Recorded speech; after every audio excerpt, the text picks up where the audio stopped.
Yo novinho loloto novio kata le Kristo me. Beselawo miawo me gato gbena le gaƒoƒo ya me. Le miaƒe tɔ kple miaƒe ɖela Yesu Kristo ƒe ŋkɔ me. Eye wonye dzidzɔ gã aɖe na be mia katã mi gale tu le gaƒoƒo ya me. Eye ame siwo lɔ be woanɔ ɖeka wɔ kple mi la, miedo gbe na miawo katã le gaƒoƒo ya me. Ke egbe la aƒetɔ ke nye miaƒe Mawu ɖela xɔnametɔ si tso ƒe mavɔ edo ŋugbe na mi be mi megavɔ o elabe yele kple mi esia yi elabe ewɔ ɖeɖe dɔ ɖe na mi eye ɖeɖe dɔ ya la edze be wo hã na se gɔme bena megava agblɔ be si ge yenya o alo si gbe menya ɖe ma hã o elabe aƒetɔ wɔ nu sia nu na mi be mianya nuwo katã eya ta emeɣlɔ eƒe enya nyuia alo eƒe ɖoɖo si ko ɖo ɖe mia amegbetɔ ƒe agbe ŋuti la meɣlɔe ɖo mi o eɖe fia mi bena ye va wɔ ɖeɖe dɔ ɖe na mi si ke nye be miakpɔ miakpɔ agbe ke nye be miakpɔ miakpɔ ɖeɖe ke nye be miakpɔ mianyi dziƒo fiaɖuƒea me alo mianyi anyigba la ƒe dome si ke nye be mianɔ agbe tso mavɔe ɖe mavɔ me yeƒe dɔ ye miaƒe Mawu wɔ na mi ye oyɔe be ɖeɖe kpɔkpɔ ƒe dɔ. Ke egbe la miele edzi yim le gbɔgblɔ na wo bena le aƒetɔ ƒe gbɔgbɔa nu kple eƒe nufiafia nu bena miɖo ŋku nu si dzɔ ɖe Lot srɔ̃ dzi. Nɔvi ɖo ŋku nu si ke dzɔ ɖe Lot srɔ̃ dzi.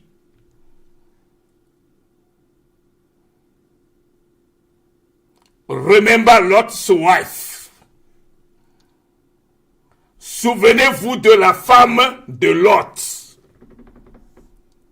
Nyasio Mawu le gbogbo le mi egbe ya.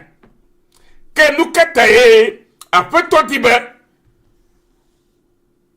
na senya ya ne na te ŋu akpɔ nu si ke ta tutu le nya ya gblɔ na mi ɖo. Hallelujah.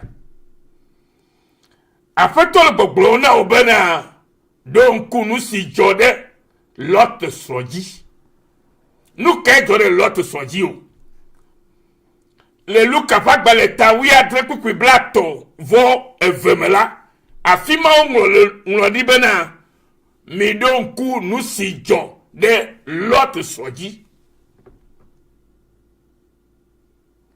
Bena wole gbɔgblɔ bena ɖo ŋku nu ɖe dzɔ ɖe ame ɖe dzi la, ye gɔme nye bena enuma la megaɖe mɔ bena va dzɔ ɖe ha dzi o. Ye ta wole gbɔgblɔ bena ɖo ŋku nu si ke dzɔ ɖe Lot srɔ̃ dzi. Luke chapitre 17:32. Remember Lot's wife. Why Luke chapter 17:32 is telling us to remember Lot's wife. Jesus himself is the one who was letting us know to remember Lot's wife. Why?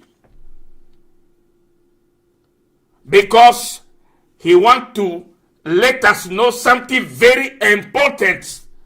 That thing that happened to Lot's wife will not happen to we today. That is why he's saying to us, remember Lot's wife. Souvenez-vous de la femme de Lot. Pourquoi le Seigneur, dans Luc chapitre 17, 32, nous fait cet rappel, de nous rappeler ou de se souvenir de la femme de Lot. Pourquoi le Seigneur nous parle ainsi? C'est pour nous aviser. C'est pour nous donner une vision claire de ce qui est arrivé à la femme de Lot quand Sodome et Gomorrha ont été détruites. Alors aujourd'hui, le Seigneur, notre Rédempteur, nous appelle aussi à se rappeler de ce qui avait arrivé à la femme de Lot. Novinho. Bible le populaire nous de Jordan Lot soit divai. Et Yesu Christ le kudona mile le capable balé et tawi adre ku kublatovo evesiama. Et le moi c'est pas balé bato tawi asire ke ku kublavo adema miak lebe que l'autre soit nye kopo megbe eye otrozu jeko. But Lot's wife looked back and she became a pillar of salt. La femme de Lot regarda en arrière et elle devint une statue de sel. Noviloloto, nous kataye Lot sropo megbedo. Vo otonobo omega tropo megbedo de donner maou onao.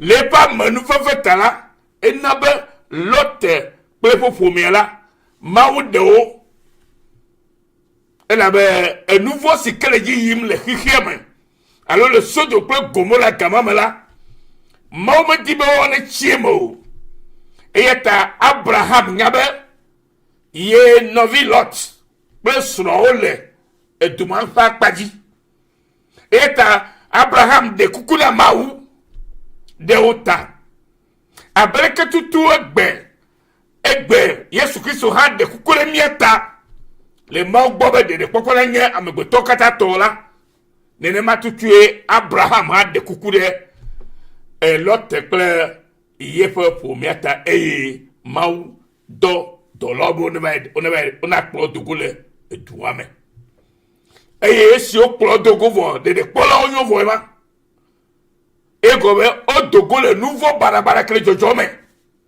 et ye comme yebena wo yala maucho fo fu da ko fo nouveau ko et wo bena de poko le souci vous nous que va jore l'autre soya ji no vigne et nous ma tout le jojora me geroji egbema to bobo le church yi to bobo le mausubo tout babo nye Christo tola o gbale megbe pomo yi o benya de dosi ke Christo wona o e ta Bible gbogbo la mi don ku nu si jode Lot soji ke Lot sro nye kopo megbe e yo tozu jeko novinye e gale konye po o nouveau boa o nouveau kema o de ole Yesu va demi le nouveau ame et yo to de popo na mi vo wo kenye de pola ya gogobe nouveau la comme gagner a topo gbeduma ala to ti jeko o ba mi yingoe mi de agboma vo ame khokho fa gbado ame mi de khokho du ame que le Christ menami vo owo be il kogbe ele yivoa et qu'à trop pour me boire au dessus de bena ou nous voilà autant que vous est-ce que Jésus Christ va qui est là à me semble que croyez cela au tu peux vous d'après pour vous que je carole et yokata vous oya bakpoto elle a me ko do si ke Kristo wona oji ta ola ina be ga do ko po nouveau ola e tro po me gbedo e ga nye ko po me gbedo be no vien ala to si je ko ye go be agbon mo ma to so si wo ala be ga ko nye po me gbedo me koko e ga ko nye po o nouveau oji e nouveau ola ko me nye nouveau ola ko me nye le carano Christo me vode de poko so si wo ala ga to po gbedo me nouveau ola ko ganyo nous la mo gbema yeta Yesu Kristo ko na mi le fi ya be le Luka pa ba ta wi ate ku blato wo fe bena mi don ku nu si jode l'autre srojilu no vient ato don ku nu si jode l'autre srogia nena don ku bana me hiano be na ga po mo boto molo me hiano be na ga lo po be et le Christ me voit un nouveau baletio et comme bana me se comme oui vous me le comme de no egbe negle Luka pa baleta wi adria beaucoup blato vo et toi na lipo obe amesike dibe ya khoif ya lipa betala ala bui va amesike bui la la koe mi se comme ya agbono ho agbaleta flim la Oueta à la boîte bon tokata voyez ben et d'assis agbemanti et ben ye on le chonel là oui la po agbe c'est comme nenema bible de gomema nenema gogo kwa de gomema na se gomola o yira no vinya no villa to le Kristo me kali be esenya ya nous si kama ga do peji no bena mi donku nous si jo de Lot's dit. Remember Lot's wife. Souvenez-vous de la femme de Lot. Bible gobe amesike dibe ya encore ya srefa gbalo ya khoefa gbala ala bui. Alléluia. On torche le Luka pa gbalema. Luka pa gbaleta, oui a de beaucoup blato voto. Alléluia. Attends là, le vidéo n'allez. Praise the Lord. Luka pa gbale. Allez, alors mi du tout. Mais mi allez. Luka pa gbale. Mi allez du tout. Den na yabe ya ki gbo mo le ale tefe. Luka pa gbaleta oui a dre. Beaucoup blato vo eto. Alléluia. Alors quoi amesi si adi veziebe yachi agbela aku eye amesi akula achi agbe. Alléluia. Bible ya gbagbo yin de. Amesi kele bobe yachi agbela obe la ku. Aka amesi kebe ya amesi ku lobe yakula akpo akpagbe. E gome nabe au nouveau na kuna nouveau et na po agbele Kristo me kuna nouveau et na pa agbele Kristo me lo amesike be ya vle fa gbetala o be la bui e ka amesike bui tola ala po e go be na agbe ho la na be na bule mo ne na pa agbe ye ke le Kristo me lo no vinye e yenye agbe nya ke mo chodo le egbe pe ke kamelo ba oni yo gerebe senya yao le Christ is for comme ma on pere ne produire mi ase gobe ne ma la be ma ofo la me trona o lo no vinha akpe be senya si gobe de Yesu Christ pour comme amen.